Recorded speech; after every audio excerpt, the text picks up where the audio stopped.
What's the catch of this $320 lens? It's sharp, even wide open, has awesome bokeh quality, minimal chromatic aberrations, fast autofocus, almost no distortion, good minimum focusing distance, and even weather sealing, but I still cannot recommend this lens to 50% of users. Yongnuo 50mm f1.8 lens in-depth review. Let's go.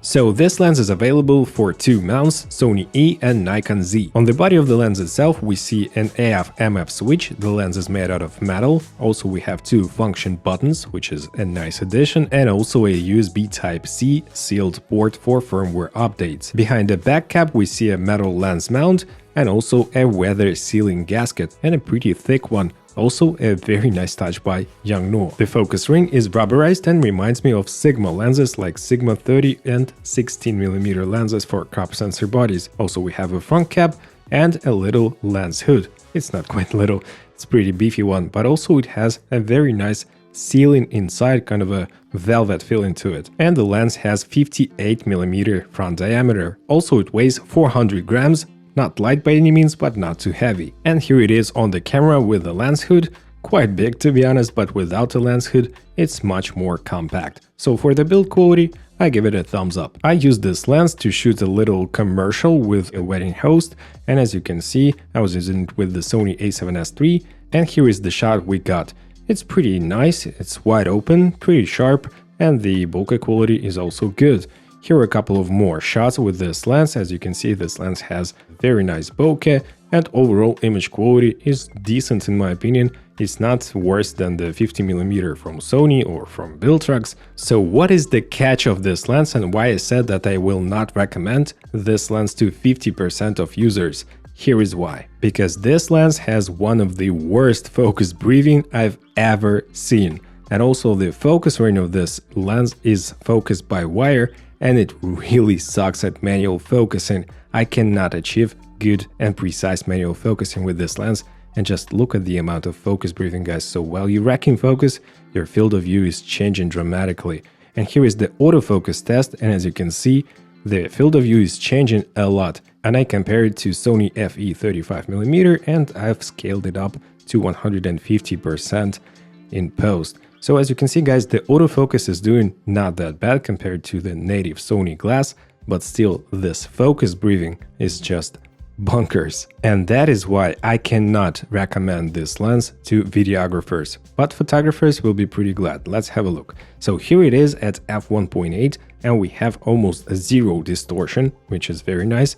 The vignette is not that good because at f2.2 we see much brighter corners, and here it is at f2.8, so the frame is illuminated equally even in the corners. Here they are side by side. You can definitely see that f1.8 in the corners is a bit darker, but in terms of sharpness it's still very decent, even wide open, and the best sharpness we see at about f2.8. And here is the brightness difference from the corner. As you can see, at f2.8 we have almost no vignetting whatsoever. And in terms of center sharpness, it's decent at f1.8, but at f2.2 it's getting super sharp. The minimum focusing distance of this lens is 45 cm, and as you can see, it's pretty close, and also at f1.8 we can still have very good sharpness, and at f2.8 it's like super sharp. So it's also doing not that bad, because most of the time with minimal focusing distance the lenses tend to be very soft wide open, and with this lens it's not the case. Now let's have a look at chromatic aberrations,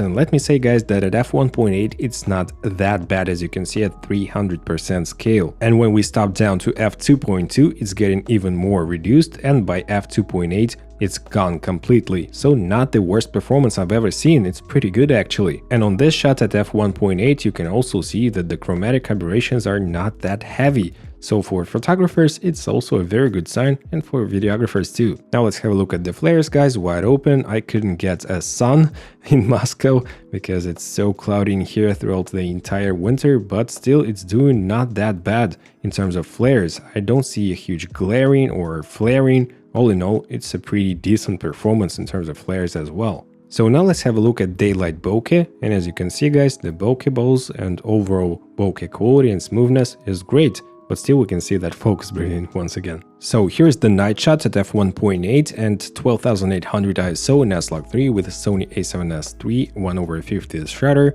and it's pretty good for low light shots as well. It has 9 bladed aperture, and here is the bokeh. It's super circular. We do have some cat's eye shape towards the corners, but all in all we have very smooth inside circles, no texture, no chromatic aberrations. It's super good. But when we step down, we can still see this 9 bladed aperture appear like corners.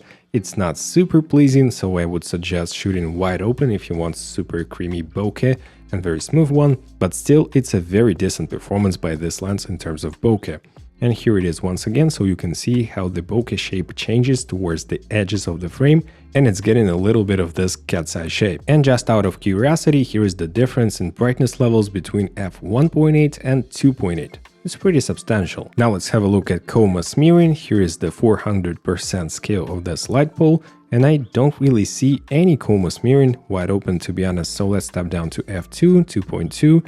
So no Coma smearing whatsoever. It's another big bonus for this lens. So let's continue stepping down the aperture, and we can start to see the sun stars appear, and also we see a little light leak or flare, but it's okay. So here are the sun stars, 400% scale. It does have some sun stars, so if you want to see those in your shots, you have to stop down to at least f8, maybe f11, and it'll look pretty dramatic, let me say. Good sun star performance as well. And guys, the price of this lens is $320. How does it compare against other competitions? For instance, this Viltrox lens, which I have a review on the channel, I'll leave a link down below. It's a little cheaper, like 40 bucks cheaper than Viltrox, and they're kind of the same, but Viltrox doesn't have this strong focus breathing effect. And also we have the Sony FE 50mm f1.8 for $250, but it's super plasticky, but still it's a great value lens, so I would suggest looking at this lens first. To conclude, Yongnuo 50mm f1.8 lens is an okay lens. I would say it's a great lens for photographers because it has all of the features, low chromatic aberrations, almost perfect bokeh quality, good autofocus and all that stuff, even weather sealing, but still the focus breathing issue is not letting me use this lens, and the focus ring, focus by wire, is just horrible. So I would suggest this lens for photographers, but I would not suggest this lens for videographers. So what do you think, guys? How did you like this lens? How did you like the images? Please share your thoughts in the comment section below. If you did enjoy this video, smash the like and subscribe buttons, as I say in my videos, and hit the notifications bell, and I'll see you guys in the next video. Take care, bye.